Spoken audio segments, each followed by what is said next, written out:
कुरान की 26 आयतों को रिमूव करने की याचिका, और हम बात कर रहे हैं, याचिकाकर्ता हमारे साथ हैं सैयद वसीम रिजवी।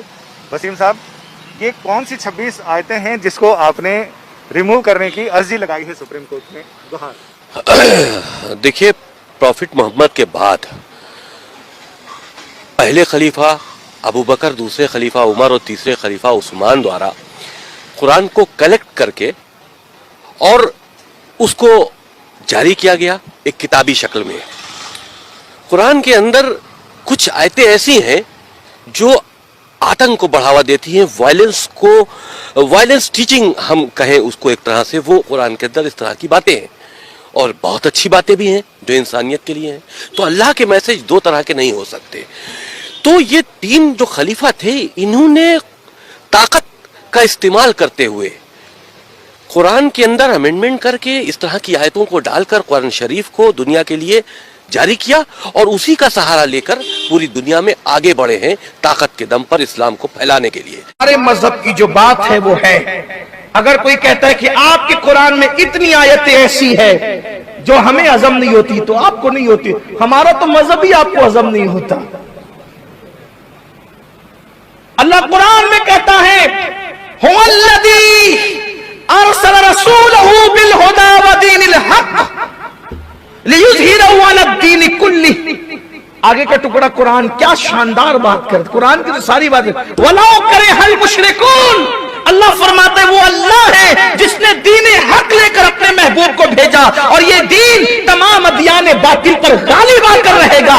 अगर मुशरिकीन को बुरा लगता है तो बुरा लगता रहे, अल्लाह अपने दीन को गालिब करेगा, अल्लाह का दीन गालिब होकर रहेगा।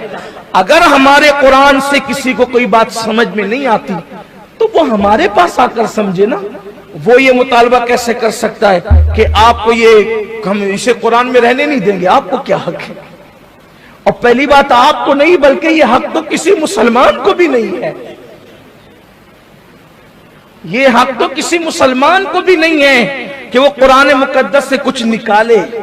वो निकालेगा तो वो खुद निकल जाएगा, उसको निकालने का हक नहीं है। और जो निकालने की बात कर रहे हैं वो निकल चुके हैं,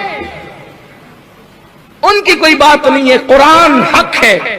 और याद रखना, खुलफाए सलासा के दुश्मन सुन ले, खुलफाए सलासा के दुश्मन सुन ले, खुलफा ने किसी चीज को कुरान में शामिल नहीं किया है।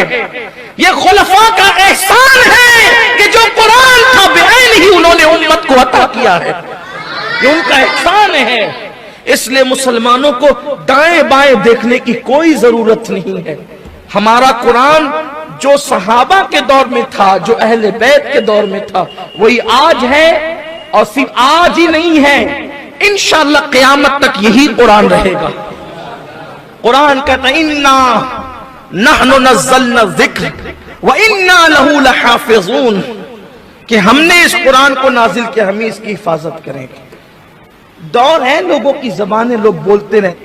इस तरह के लोग जो अकबर के दौर में थे, बाद में भी रहे और अब भी हैं और रहेंगे, जिनकी अपनी तबीयत में न मजहब है न मसलक है, जिनका हाल रास्तों के चनों की तरह है कि वो किसी के भी हाथों बिक सकते हैं, हमें उसके लिए परेशान रहने की कोई जरूरत नहीं है।